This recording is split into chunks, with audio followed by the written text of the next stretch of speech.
Put that coffee down. Coffee's for closers only. Yo, guys, welcome back. Coffee with Closers. What's going on, Gavin? What's going on, Adrian? How we doing this morning, fellas?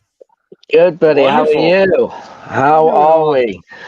Adrian, nice to meet you, bud. The Don Costa should be here. He is. Better late than never. Looks like he's coming in here. But Adrian, good to meet you, bud. I'm excited to have you on. Good meeting you guys, too. I didn't have technical difficulties. Standard, Don. I love every technology. week. Are you there? Anyway, I'm here. Can you hear me? Yeah, we can hear you loud and How clear, are you? Don. Good morning, buddy. Good morning. Good morning. It's like I go to boot up my computer for this wonderful show so that we can entertain some amazing people, and then it doesn't work. What if you turn your phone sideways or your iPad or whatever you're on? Your video should go bigger. There you go. There we Process. go. There we go. All right, somebody needs to introduce our guest. We can't leave him hanging. Who's going to do it? Don, Gavin? Don knows Adrian, but if Don is friends with Adrian. All right. Yeah, but if Don's on the struggle, then we'll do it. It looks like his internet is skipping. Yeah. Well, all right. Okay, cool. Well, look, Adrian, I know Don invited you on. Welcome, to Coffee with Closers. We do this every Wednesday, 12 Eastern, 11 Central, 9 Pacific. Yes, I got that right. I'm in Arizona right now, so we don't change the clock. So I'm all over the place in terms of time zones. But yeah, Don messaged us, kind of gave us a bio on you. I know you do a lot with mobile homes, so welcome to the show. We're excited. Mobile homes seems to be the new craze in terms of parks and buying them, moving them to different parks. So I'm excited to hear about what you're doing. If you're doing them, put them on land. Are you buying parks or individual? So yeah, Adrian, welcome, and give us a little bit about you, kind of your backstory, and we'll go from there. Thank you guys for having me. So I am in Central Florida, and I'm in between Tampa and Orlando, a little town called Plant City. And as you mentioned, mobile homes. Now there's a few different ways to do mobile homes, invest in them. So there's the parks that you mentioned, and they definitely are getting a lot of attention right now. It's big numbers. They sound cool. I don't do anything with those. I look at them, but I haven't invested in it yet. Then there's the moving that you mentioned. The moving them around, that sounds like a lot of work to me, and I don't like to do a lot of work. There's a lot of government regulation and permits and all that. I've done a few. Honestly, I just have a guy I work with, and that's what his business is. I send them to him. If I know about them, I just choose not to. Then you got the ones that are in the park where you pay the lot rent every month. A lot of times people will owner finance those out to someone that's going to live in it. I've done a few of those, but again, they have a little bit more work to them, mainly because I bought in parks that were a little more time management, low-end parks. When we buy in a low-end area, a lot of times we have a lower-end resident that lives there. But what I actually do is the mobile homes with the land. So it's a home and land combo. It's a single unit. It's just this forgotten little middle area for whatever reason. It is getting more popular, as you mentioned. Yeah. But it's really been forgotten for years. And I buy those and I rent them out. I try to keep the business as simple and boring as possible, because no matter how boring I try to keep it, excitement comes in. And excitement usually means work. And I like to set my business up for the least amount of work as possible. I love that. Well, at least the good thing is you know what you want, right? I think that's the first thing that I pick up. Like, we have these opportunities of parks, as you just said. One of the big strategies, I have a guy in Phoenix that does it, where he will buy the land and then he will buy the mobile home out of the rented park, and then you have to go through like making sure that the park has the normally first right of rescission to buy the home, but then he'll transfer it for like 16,000, a double wide. He'll put it on the lot, and then all of a sudden, obviously that then jumps massively up, and he can make a huge spread. But it is a lot of work. You're making a big spread, but there's a lot of moving parts, a lot of hassle to obviously make that spread. So are you just pulling lists? Like, how are you finding these deals then with mobile homes on land? Are you pulling that type of That's a list, great or question. how are you finding these? That's deals? my question too. I love that. I get asked this question all the time, and half of my deals historically have come the exact same way that you find any other property. Mailers, signs on the side of the road, MLS, Facebook. The trick is you change the word house with mobile home. That's the big trick that we do. But really, the way I found that's a big trick.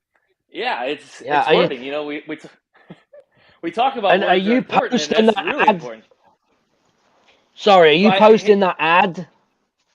yeah, I post it everywhere, but that's historically how I have found most of my deals, or half of them. Then I realize I really find the other half in a way that I enjoy more, which is just networking.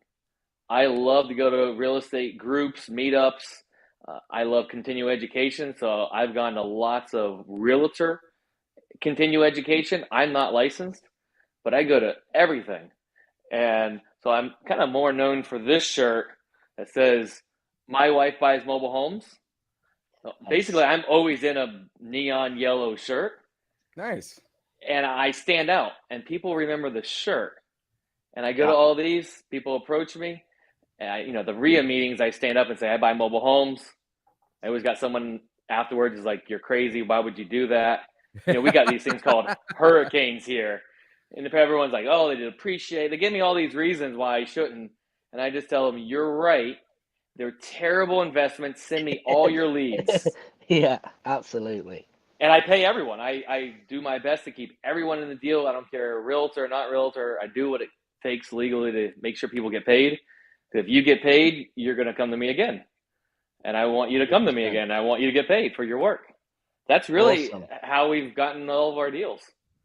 We've switched completely over to networking now. Obviously, it takes some time to get known. We just got to let people know what you do. 100%. And how many? So obviously you said earlier that you like to buy these and hold them, right? So how many do you own right now? We take care of a little under 30. Most of those we own. We have a few master leases, so we're renting it from the owner, and then we have the right to sublet it out. We got like a 40-year master lease. The title work's so messed up, it would actually cost more to clean it up than it is even worth.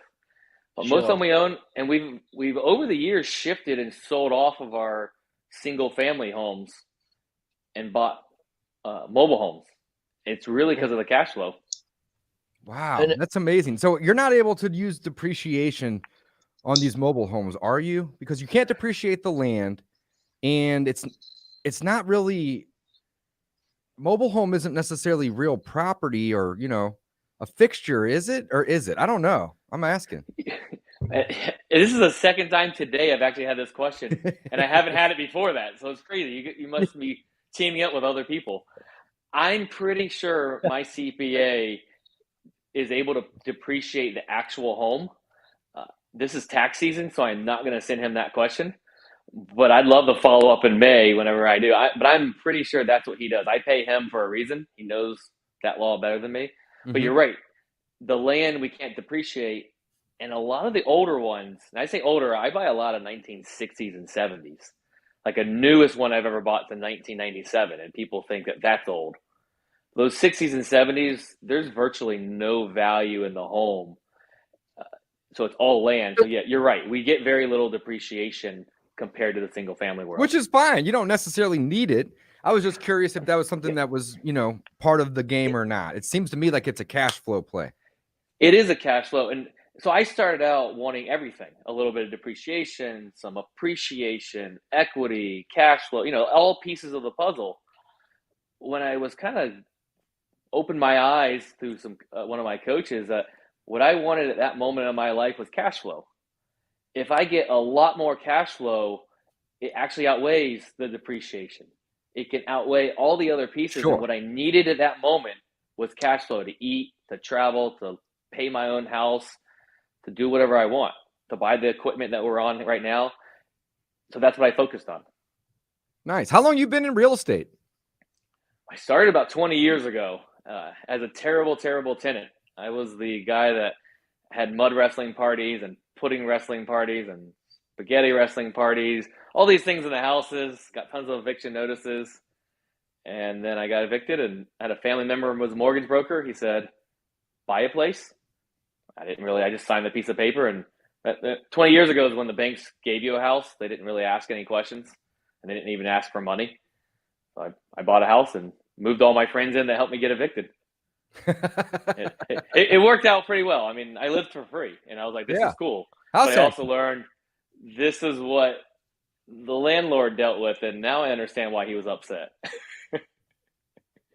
But yeah, it was house hacking before I knew it was a thing.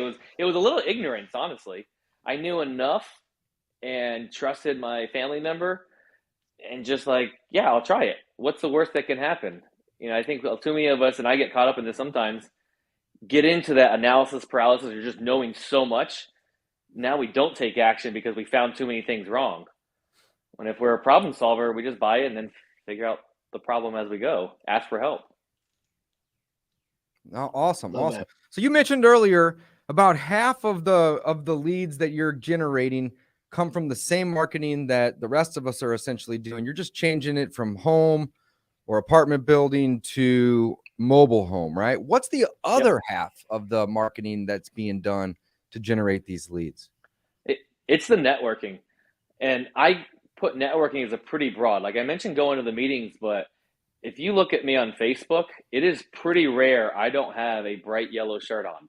Okay. And we all know that we can post on Facebook saying, I buy whatever it is, and we might get a few responses. But I have found if I am in front of a waterfall or I'm traveling somewhere and some fun pictures and I have a shirt that tells you what I do, now all of a sudden people are like, oh, you buy mobile homes. And I remember being frustrated. I'm like, what about those other 50 posts I put out there? You didn't see those? Yeah. And I just learned that, people aren't interested in that. They want to see the fun, and then they happen to know, oh, you buy mobile homes. So it's almost branding, isn't it? Right? You've become good at branding yourself in the network space. So people are bringing leads, and I call my business REI Network. So I'm 100% in with you on that because I believe networking's everything. So I'm with you on that. And what happens is that when you build your network, I think the business becomes easier because I have people like Don and Dave, right? So if a client brings me a deal in St. Louis, my go-to is Dave, right? If someone brings me one in Cal or any of Don's markets, I can move this deal quick. Bring it me. And I just make a phone call to these guys. Like Dave just called me, messaged me a few weeks ago about a lead in Louisiana, right? With that dude that you did a deal with. So I called someone in Louisiana and now they're working together and they ended up, crazy story, Dave, but like their parents like live next door to each other or something. It was kind of weird. But that's the power of networking, right? And helping people out. And even though me and Dave aren't getting the cut of the deal, but it all circles back around. If I've solved a problem for someone, like my client's happy, his client's happy, then they're only going to come back and either say, hey, these guys are legit, like you should join their program or you should do deals with them, or, and that's on a broader level of networking. But I think you're right. I think it's really important to build your network. I couldn't agree more. And honestly, I didn't care that much when I started. People told me build the brand and do all that. I was like, I just want to make some money. But luckily I did listen, and you're right. It works brilliantly. And I think that part of what you're saying is just you are trying to help people, and it comes back around. It's the authentic wanting to help. 100%. And I believe in the energy and karma and everything, and that's one reason it comes back to you. I love it.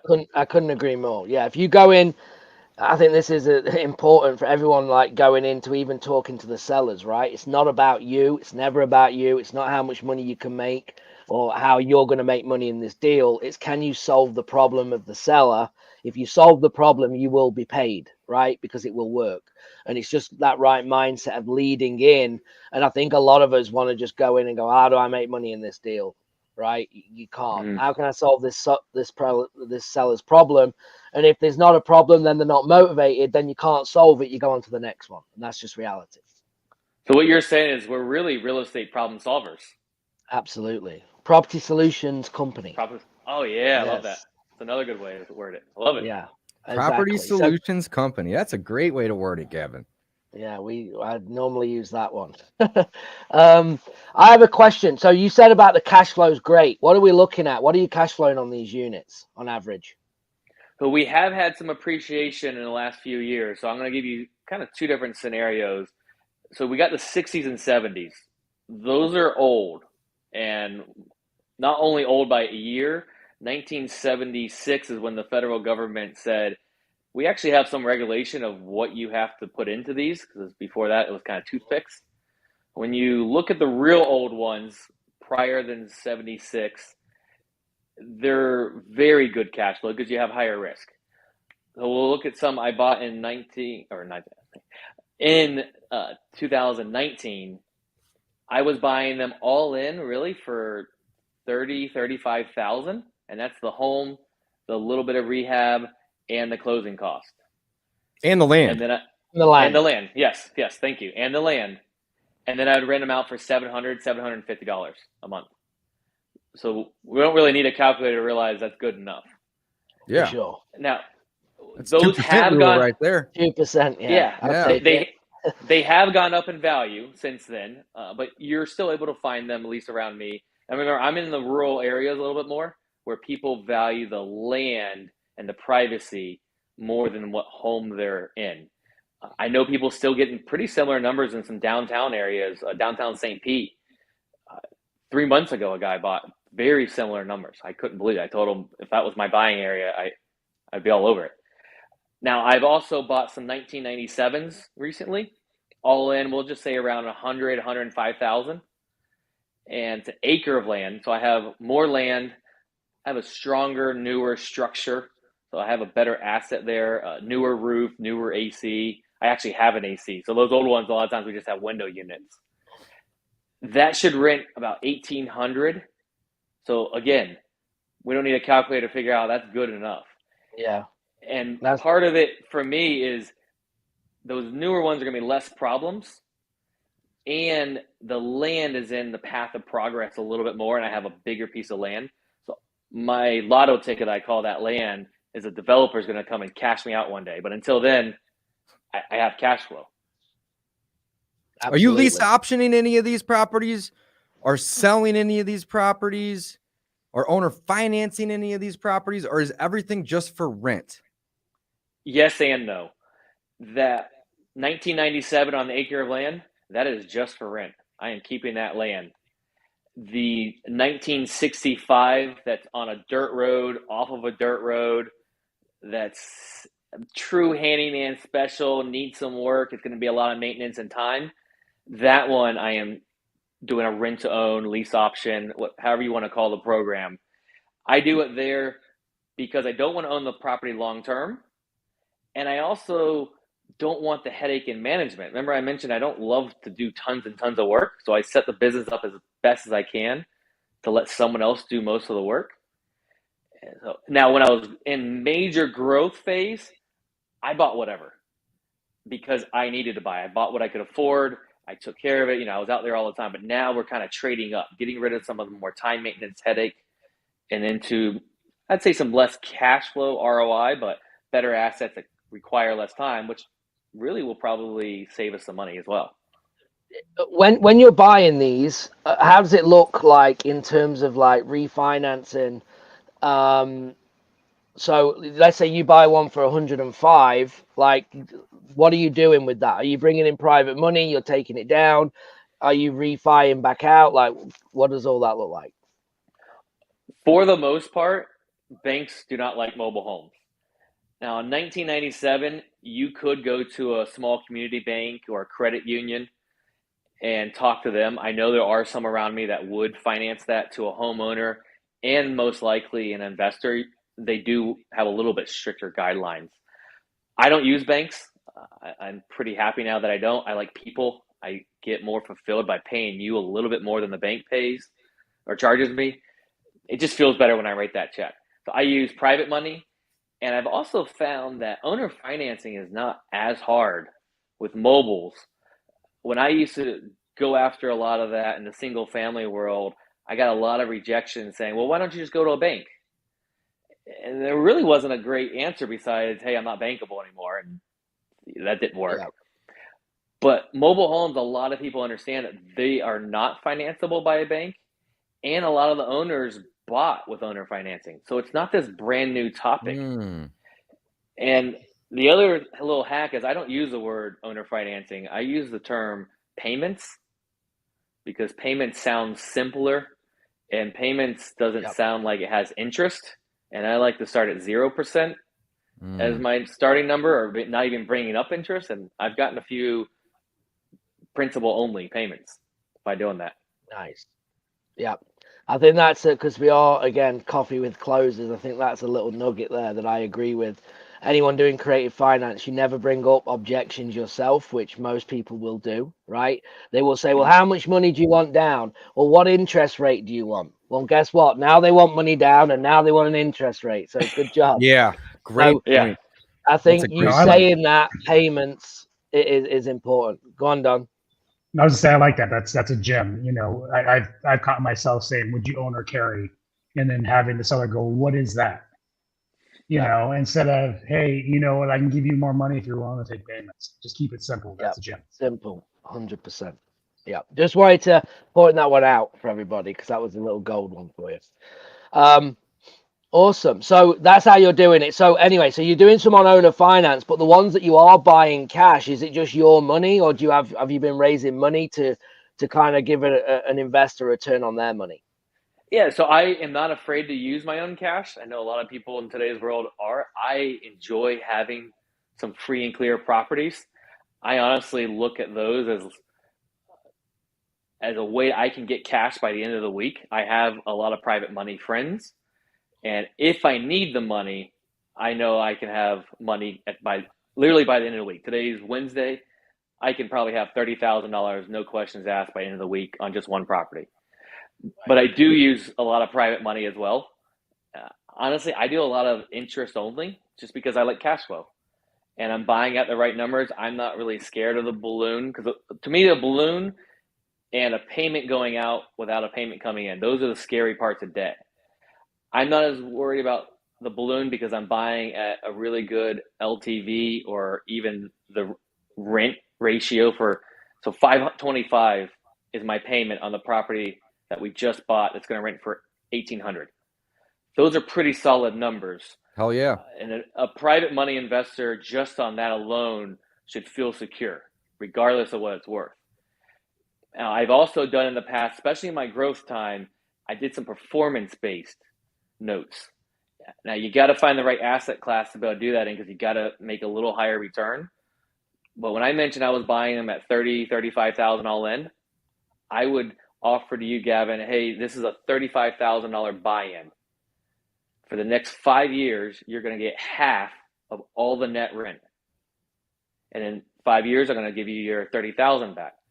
I really might be all in at 25. I might be all in at 35. I might be all in 30. It doesn't matter what my actual cost is. You're going to get half. And I usually work those numbers to be 10% plus. Some of my real early on investors are getting like 15 plus return. They took the risk of not always having a payment. So they really know me and trust me. And I'm happy paying a little extra because I don't have money going out whenever I have no money coming in, vacancy time. So the rare times I've had 4 vacancies, I think I had $200 total payment going out. And that's when we screw up. And I've seen people screw up so much. And the growth is too much debt, and they have that worst case scenario. Everything, went together, or COVID, some people got really hurt in. It doesn't affect you when you have your debt under control. So I like debt. I just want to hit on that because, like when I started out with no money, I JV part with money to flip houses. They put up the money, I do all the work, and we split the profit. And that took that burden of having to make an interest payment or come up with money down to buy that property, right? And so that's huge with somebody. You say that about the growth phase. It's huge with somebody that's new or trying to build a company. Is there anything you can do to mitigate or remove the cash flow burdens? Because it changes your perspective from operating from a position of power to a position of weakness, right? If you don't have obligations, you can make decisions from a position of power. If you have obligations you can't meet, you start making desperate decisions, which are decisions from a position of weakness, and it changes how you grow your business, how you hire, how you market, how you function as a human being. And so I just want to hit on that the way you structured that. Some people will say, well, why are you giving so much away? And the easy answer is I'm not. I'm keeping my sanity and I'm growing my freedom. And this is the balance I found in doing it. Yeah. That's an excellent point. And I don't look at it, I'm giving, a little bit more away, but I actually know the person. I know Brian's story. I know his 5-year path to actual retirement, to quit his job. I get to be a part of that. So I get a little bit of fulfillment by helping a friend fulfill his vision and his life, not just Bank of America make a few extra dollars. So there's some just personal reasons I'm okay doing it as well. They're not always good business, like kind of you just said. The stuff you said is not always business. You just sleep better at night. Yeah, 100%. Are you wholesaling any at all? I do a little bit of wholesaling. When a lead comes in, my first goal is how can I buy this and will this make sense for me? That's my first box I put it in. That one I just bought, I probably could have gotten a quick $25,000 wholesale fee, which is, tempting and it's hard to give up. But then I was like, man, then I got to go find another property. And I want that cash flow forever. I'm just too lazy, I'll say, in it. And the next question probably is, do I fix and flip them? I love Don's strategy that he did. I don't know how to fix and flip. I'm not good at it. The contracted side is my worst. And I've always said if I found an awesome fix and flip, I was going to do exactly what Don said. I'm going to find someone that knows what the hell they're doing. And I'm going to go give them half the deal or more. And I get to learn what they're doing too. I know one thing really, really well. And I know other things pretty decent. So I stick with what I'm really good at.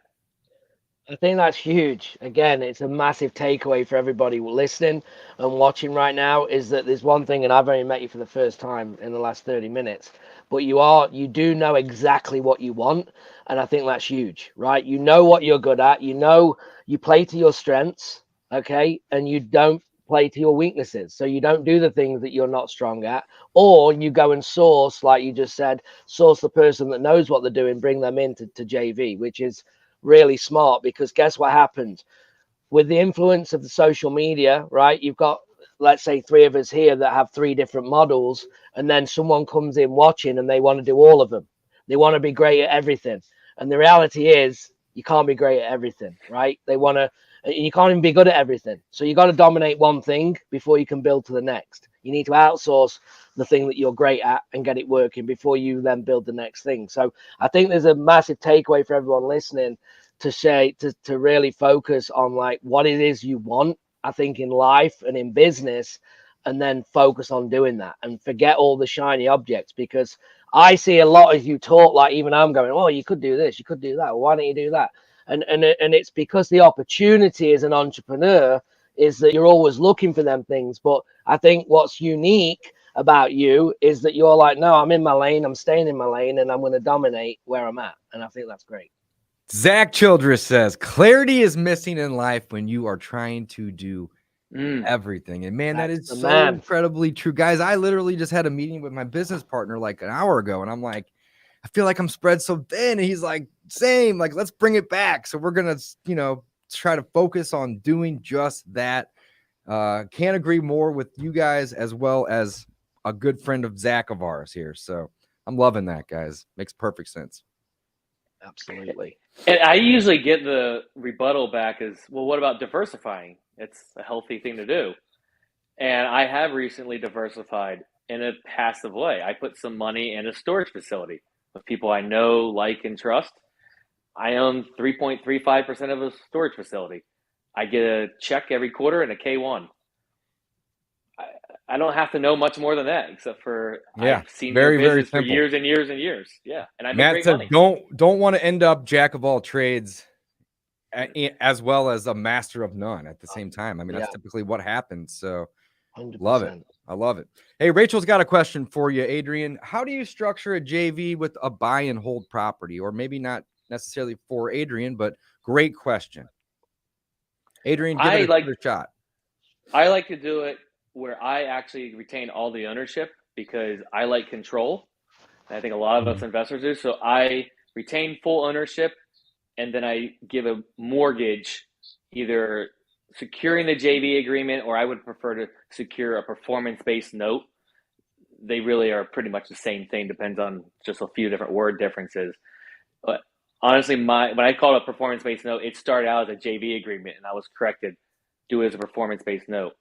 But it's secured with a mortgage, so they are protected, or their IRA, more importantly, which is most of my investors are IRA money. So when you're And joint venturing they're with them, you're basically bringing them in as the lender. Yeah. And if it's a JV where they're getting a performance on it, it can still be as a lending position, which is safer for someone's IRA because they don't have the liability. If you have some ownership, you got liability if someone trips and falls. So I also look at it as protecting my lenders. So a performance-based note. So essentially, they get the deed of trust like a bank would. You write the promissory note against that deed of trust.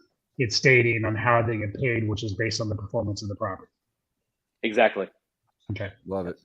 Zach says, finish the quote. Jack of all trades is a master of none, but still better than a master of one. And that is true, but it's very easy to get spread thin. Right. Yeah. But I think it was mentioned, I'm not sure who mentioned it, that once you get one really solid, then you can add a second.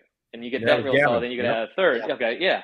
So you still can, but you can't do it all at once. I think we've all said that. Yeah, I think that the big thing is, again, from a coaching standpoint, is I get a client making a lot of money, right? And then they want to go and add creative and they want to do this, but they're in the same time, they're like, I'm so busy, I don't have any time. And I'm like, but now you want to add another strategy? What do you think is going to happen? You're just going to get busier, right? You're going to get busier and it's going to pull you away from what you just got really good at. Exactly. So if you're doing 8 wholesale deals and now you're going to do 5 wholesale deals and 3 creative, you're still doing 8 deals, right? So you have to outsource and remove yourself from all seats in the business.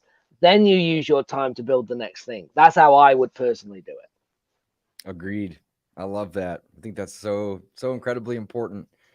And yeah, love it. You guys are nailing it. That's great. Adrian, how many properties do you own? Can I just ask one thing real quick? Because we got a lot of people watching us. So, guys, make sure you like and subscribe. Okay, give us a heart, give us a thumbs up, and share the post. We're live every single week. So make sure you give us a push. This started off with me, Don, and Dave wanting to hang out every week, and then we decided let's go live while we do it. We have awesome guests coming on. So if you could do that, we appreciate you. So make sure you share the post. Thank you so much. Dave, back to what you were going to say. Sorry. No, that was great, Gavin. Thank you for doing that. Adrian, how many properties do you have at the moment? We are just under 30 at the moment. We've sold more than we actually bought last year, kind of that scaling up to have better quality properties. And my actual goal is to keep 4 a year. I know there's people doing that in a month or even a week. But I'm looking for 4 really good ones that really fit in our box a year. Last year, we only kept 2. So this year, I assume we're going to keep 6. It's just an average.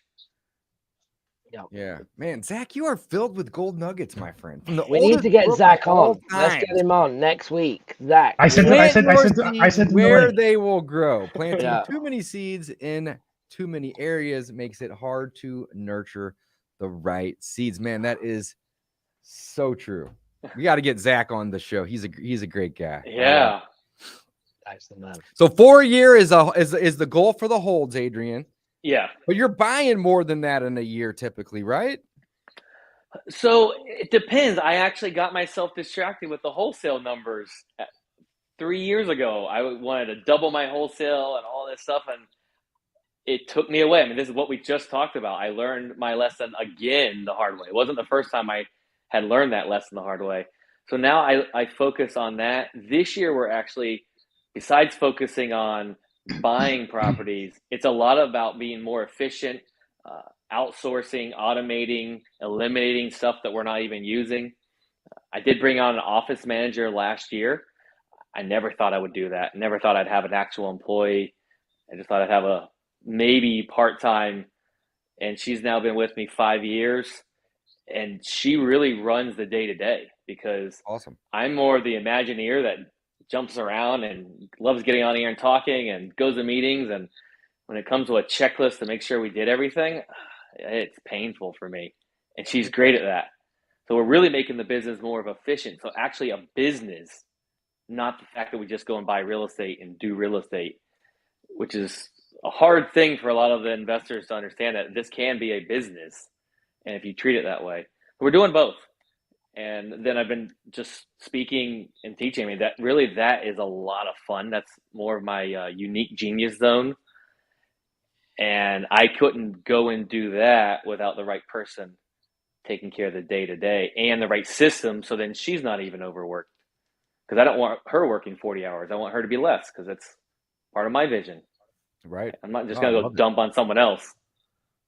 That's awesome. So you said you've been in real estate for about 20 years. When did you really find your groove and really start to gain traction in it? Because I'm similar. I've been in real estate for 18 years, but 10 years was super passive, so I'm just curious, like, have you been full-time in this for 5 or 8 or 10 or maybe 15? Extremely similar to you. It was probably the first 11 years. I now call myself, I was a hobby landlord, which I thought I was full-time doing the real thing, but all I was doing is listening to the banks. And then I got into this creative side and meeting other investors. I really found my niche about 6 years ago. I spent some time in that shiny object syndrome of, depends on what guest was on the podcast or what guest was at the RIA. I changed my topic every. Yeah. Hey, this guy's doing that. Let's go try it. And then 2 months goes by and you're like, well, shoot, I haven't done any of these other things that I like to really do and that I'm good at, like wholesaling and buying rentals and so on and so forth. And then you get this guy on and he does this. And yes, I can relate, my friend. I'll tell you, one of my biggest says yes to everything. But one of the big pieces there is I joined a mastermind group and a coach, and they didn't just tell me what to do. They asked questions over and over. Actually happened yesterday on my accountability call. They're like, are you sure this is what you're wanting? Are you working the amount of hours that you say you want to be working? And then they started reading me some stuff from the past. I was like, oh, you're right. And when the whole room says one thing and you try to fight it, you're always wrong. Yeah, absolutely. So true. I think that's important. Yeah. It's huge. That's huge in the mastermind community, to hold yourself accountable. That's what we try to do in the Inner Circle Elite, is hold people accountable, especially if they say they're going to do something in a certain quarter. One of the penalties is if you don't complete that task within the quarter, you have to buy the whole group dinner. And so we buy the whole group dinner one night. That's a pretty hefty bill. I'm not going to lie. It's in the couple of $1,000s range. So it's a pretty stiff penalty if you don't complete your task. Accountability is huge. But the other thing, I was talking to somebody yesterday, and they asked me, like, what do you look for what should somebody look for in a coach? Like, what's a red flag? And I said, a coach that just gives you advice without asking you questions. And I was a little more elaborate in my answer, is a red flag. Because if they're going to give you blanket advice without knowing your situation, your circumstances, your finances, your time, then they're not a good coach. They're not understanding how to coach you. And so I think it's so perfect and impactful, and a nugget that you said that the coach spends more time asking you questions. Most of us already know the answers. We need permission or confidence, right? And so that's huge. Yes. So 100%. Yeah. So it's huge, and that's an important component to coaching. They're not asking you questions, and you got a bad coach. Rachel's got a question here, guys. What's the best advice you can give someone who's just getting into REI, and how not to get overwhelmed with the shiny object syndrome? What a great question. Love that question. What you guys got? I would love to hear what you guys think, because I've thought on this a lot. If someone can get the right answer, you can be a millionaire just selling that answer. I think you need to set some type of deadline of when the shiny object is over. I didn't do this now. I think there's some deadline, if it's 6 months, 8 months, 9, something probably in that range, and just pick something and stick with it for 6 months regardless. And if it doesn't work, then move on. I love that answer. I agree and I disagree with that response. I'm going to tell you why. I agree because everything needs a runway. Everything, if you don't have a budget for a marketing channel, it's going to give you 4 to 6 months. You should channel. Everything needs a runway for time or money, right? disagree in a sense. I was at a seminar like 100 years ago because I'm old, where they said basically write down like if you don't reach your goal by this date, you're going to quit, and write that date down. And so people wrote the date down. They said, okay, everybody who wrote a date down, go home. Because if this isn't like ride or die, then you don't have enough desire in you to overcome whatever you have to overcome. So like another way to say that would be you got to burn the boats. You got to burn the boats. So it's a balance. I like that. Like you don't want to beat your head against a brick wall on something that's not going to work, right? But you still, as far as it's the overall goal goes, you got to be ride or die. You got to burn the boats. So, just don't light the boat on fire before you make it to where you're before going. you get out. So, but so I got go ahead. Well, I've got a follow-up question because this is seriously a question I think about a lot. Is do you just then maybe put a goal of, all right, let's reevaluate the pivot, or how do you know? We all see that image of the axe picker, and he's like just before the diamonds, and the other guy makes it through. How do you actually guide somewhere there? Well, how do you know if you're on track to the diamond, right? I mean, that's the huge component of the question is like, because I want to make sure that I give you the props you deserve. You said, if you're chasing a shiny object, only give that shiny object time you get. So I guess, you're chasing a certain strategy, but a lot of times people fail because, like you said, they quit too soon, or they haven't surrounded themselves with the right people. They don't have the right mentor. They're not asking the right questions. It's not because you're not on the right path. And so I think the most important component to somebody who's new is pick your path. Like absolutely pick, like, what is it I want my life to look like? What do I want my business to look like? What do I want to do? Dave is a buy and hold guy. He wants to own properties. That is his mission. And he's going to figure it out no matter what the challenge is. Like Gavin and I have said many times, like, we don't want that. That to us is not something we want. Gavin likes to partner with people. I like to have my own machines. So pick the path that you want and what you want your world to look like in the next 1 year, 2 year, 3 years, and then surround yourself with the right people, and I don't just mean like your team or employees, but the right people, the mentor, the right community, the right people in your town. They're going to help you answer questions, overcome obstacles, and achieve those goals. That would be my love that answer. I love that. I appreciate it. That helps me tweak my answer when I give it out to people. I think for me, right, and this is how I exactly did it was, we laugh when I said I never read a book, but I never read a real estate book or took a course when I got into the business. I went straight into coaching on an opportunity, right? So my mindset was I came in to do virtual wholesaling, and I gave myself 6 months to achieve what I needed to achieve and make money in the business for the new opportunity I know nothing about. So I had my goal in 6 months. Now, when you say, when's it time to give up? If I get to 6 months, am I going to look back and say that I gave it my all in 6 months? Did I do everything that I could? Did I do the phone calls? Did I make the offers? Did I do the follow-up that was necessary and that I was told to do? Or am I going to get to 6 months and go, yeah, I did like a quarter of it, so it didn't work? So it didn't work or I didn't work. And I think that's the difference between driving forward or stopping, that you have to get through your timeline of, I'm going to leave everything on the table. There's going to be nothing that I did that I didn't do that I was told from an effort standpoint. And I believe that in 6 months, if you can't make it work and you did everything that you could have done, then you can give up. But the reality is, as we all know, if you did what you were supposed to do, there is no way you're not making money in 6 months. There's no way. If you hit your numbers, go on. I was let's put it this way too, because what's your measuring stick? Like if you say that in 6 months I have to do a deal or I have to do 5 deals, this doesn't work. And then you get to that in 6 months, let's say you didn't do a deal, Gavin, but you look back and you go, I built this community, I got these relationships, I have private money lined up, I've learned how to market. Like what's your measuring stick? Like I think everyone has their own measuring stick, right? I think you have to create your own. For me, if I can't make money in 6 months, then it weren't for me. But the bit that I'm getting at is that I was going to go down and there was going to be nothing unturned. So when I sat there for 10, 12 hours a day pounding the phone for days on end to get a deal and start making money, then it works, right?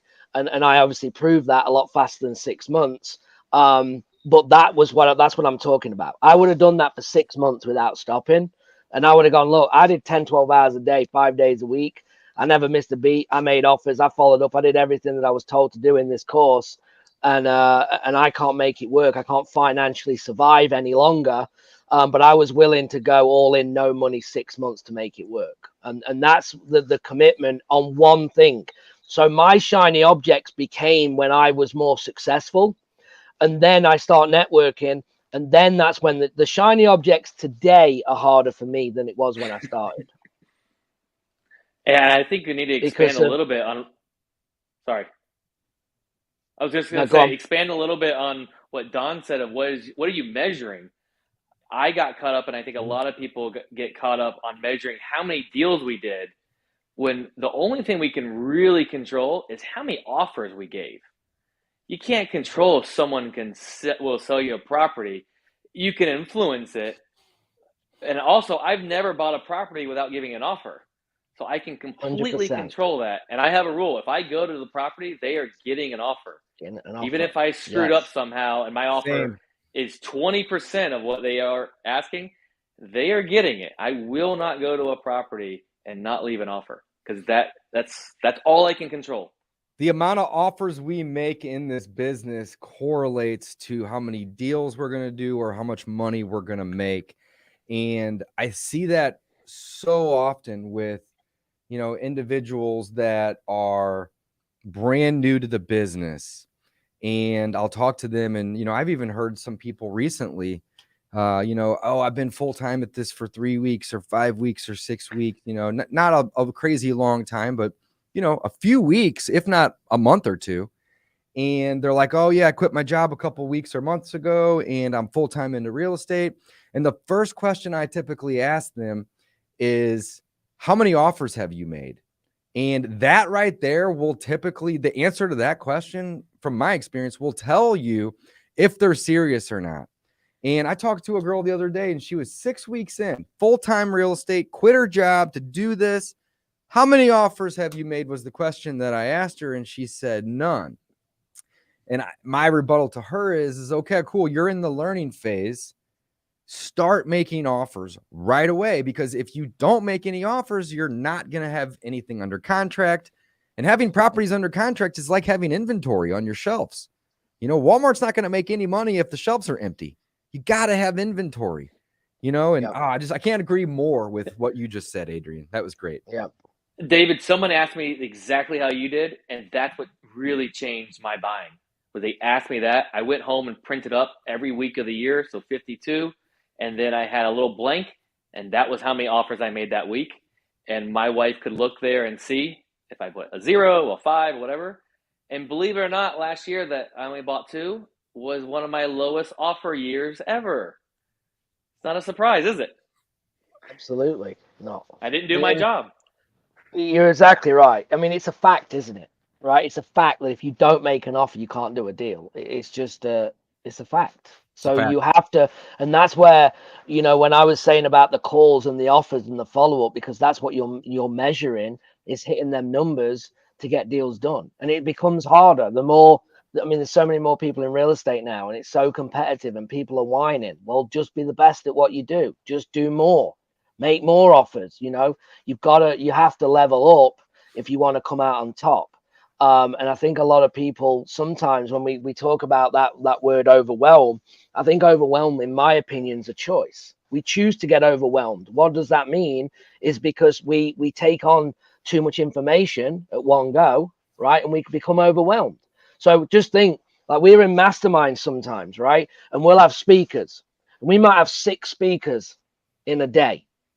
By the end of the day, I'm overwhelmed. Always, because every single time I want to do what that speaker said, and that speaker, and that speaker. Shiny object, shiny object, shiny 100%. And it should be, in theory, going, right, this is what they're speaking on. I need that person. That's what I need. I'm going to sit on that session, and then I'm leaving, and I'm sitting out the room. All right. If I didn't want to get overwhelmed, and that's why it's a choice, but it's not reality, right? That we're going to sit there and get overwhelmed. And then you have to just think about, okay, now that's when you have to prioritize to go, okay, now I've got all this information. Which one am I likely to implement? Who do I want to what notes am I going to focus on from which person? And the other stuff has to wait. And that's then when I go, right, this is it. That's my focus. And that's what I'm going to do. And that's where you have to control that overwhelm. Otherwise, you go, yeah, that was an awesome event. I got loads of good stuff. And then I do nothing because I don't even know which one to go with. And then I go on to the next event. And that's what 90% of people will do. Some of the best advice I've gotten is pick the top 3 things that are going to truly impact your business right now.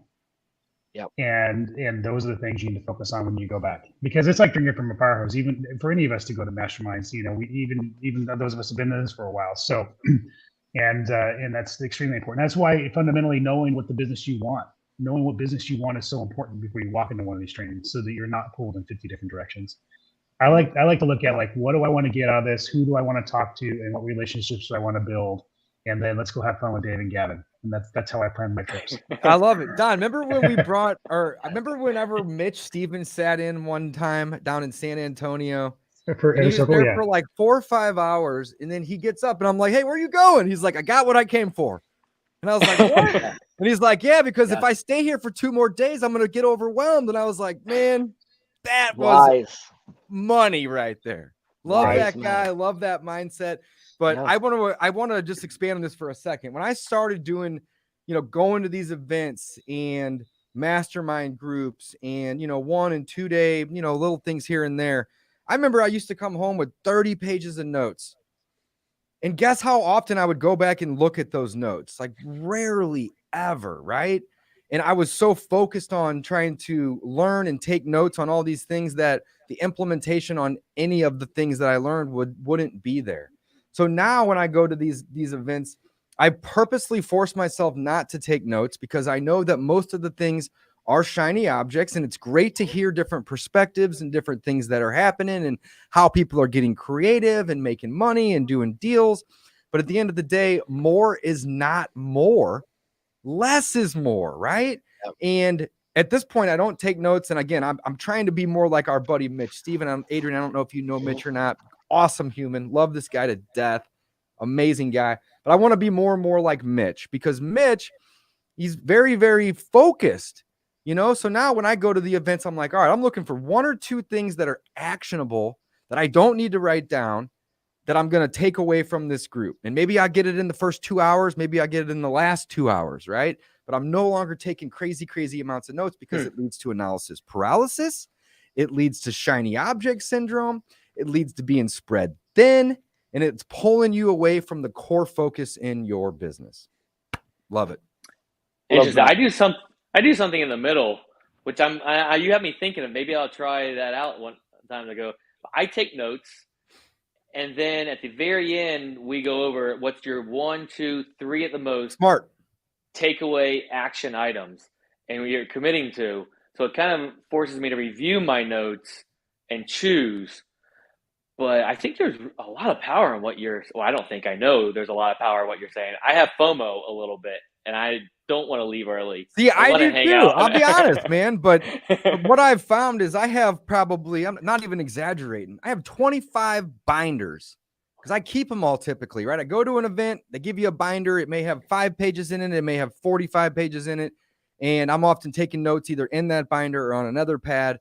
But then what happens is I get home and I put that binder on the shelf next to the other 37 binders that are up there, and I don't ever resort back to them. So for whatever reason, now I'm like, you know what? Instead of doing that, let's just try to listen. Let's try to give all of my attention to the people and listen to find that 1 or 2 things that is actually going to make an actionable difference in my business. Or in some cases, this may sound crazy, but I'm actually listening for what's not being said. Right. So then after the fact, I can maybe go up and talk to that individual and say, hey, you're talking about all this. This is great. But what about this thing that you weren't talking about? And often that provides a lot of value as well. Yeah. I think as well, you can learn not a lot of the time what you don't want to do, especially on the mastermind scene. Right. And I mean, we have a guy, a friend that's just joined the mastermind last year, Colin, and he's sitting there telling me about 1,500 units in the last year. And then I'm thinking I need to get my life together. Like, what? Same. Units, like, yeah. Bro, like what? And I'm like, I think I need to buy units. Like, and then I'm all in. Right, the shiny's kicking in, And I have to sit back and go, you don't want 1,500 units. Like, you couldn't think of anything worse. Of course you don't. Right. But again, you get dragged into these big numbers. And to Dave's point, as entrepreneurs, we're not organized people for the most part. Right. If I take notes, right, for years, taking notes, I must be honest, that book's never been opened again. That page has never been looked at again. Same. So when he says, and I'm the same, I'll normally do a screenshot sometimes, like if it's like, oh, I want them KPIs or I want this little bit, and I'll just try and take the bits that I really want. Because otherwise, the reality is that we're not organized people. So the book, I mean, I don't know how many books I've got from masterminds that's got 2 pages of writing in. I got like 100 of them, right? I'm not organized. I couldn't even tell you if you said, let's look at your notes from this mastermind last year. I know I've got them, but I have no idea where they are. Or, I got or that what same were. little leather binder that you have. I don't even know what this one was from. I don't even know where I got that thing from. Maybe oh, here, it's the multipliers. like that. Multiple, yeah, there it is. Right. You know what's important about writing them down, though? It's important to write them down because it helps you retain it. Whether you go back and do anything with it or not, it's important to write down because it helps you retain it. So, but I think the difference is, though, if you're writing down your takeaways or you just taking notes like a madman because this is good stuff. Exactly. I only write down my takeaways. Yeah. That's the big difference. Yeah. And I think that's a good nugget for Stacy. I think that was the shiny object is when you're listening to all these, figure out what you don't like. What does you not, or Rachel, sorry, it was Rachel. What do you not resonate with you? That's an easy way to get the shiny object narrowed down to maybe 3-4 of them. And then they have pick one. Yeah. Agreed. 100%. Agreed. Well, guys, I want to respect Adrian's time today. We're about 1 or 2 minutes off of the hour here. Adrian, thank you so much for coming on. You provided us with a lot of value today. I love that you stand for having a lifestyle REI business and that you have the yellow shirts and that's the consistent theme over and over again. And it seems to me like you have built a lifestyle business around your business, right? Or a lifestyle around your real estate business. And that's what most people's goal is, right? They get into real estate because they want time freedom. They want financial freedom. And they often don't get any of that, at least for the first couple of years, because they go from a 40-hour-a-week job to a 60 or 70-hour-a-week job.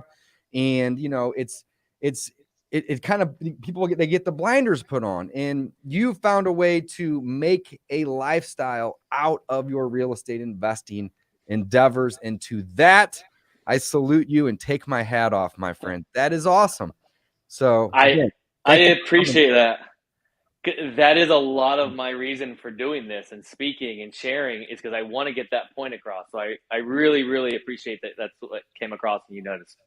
I love it, man. Awesome. Adrian, before we wrap up, man, give the listeners in the audience one piece of advice that you would give. You know, we often have a lot of people that are new or newish that are watching, right? So what would be some, a quick little piece of advice before we wrap up to give to the audience to help them either get away from the analysis paralysis or the shiny object syndrome or whatever it may be? What do you got for us? Take massive imperfect action and then ask for help. Love it. There you go. It's it, guys. It's so simple. Do not overthink it. Don't sit on the sidelines like that example I was talking about earlier where you're in real estate full-time for 6 or 8 weeks and you haven't made an offer. Start taking that massive imperfect action. Adrian, you nailed it. I love it. I want to say that if you ask anybody who's successful in this business, like what's the most important thing that you need to do, and they'll all take massive imperfect action. Everybody will say that. Nobody says analysis by paralysis. Nobody says procrastination. Nobody says get it perfect. Everybody says massive imperfect action. Everybody who's successful. I love it. I love it. Guys, don't forget to like and subscribe. We'll be back next week, every week, Wednesday mornings, coffee with closers. Adrian, thank you so much for coming on the show, my friend. And to that, we wish you guys a happy day and a great rest of your week. And with that, we'll be signing off, guys. Thanks for coming. Until next time.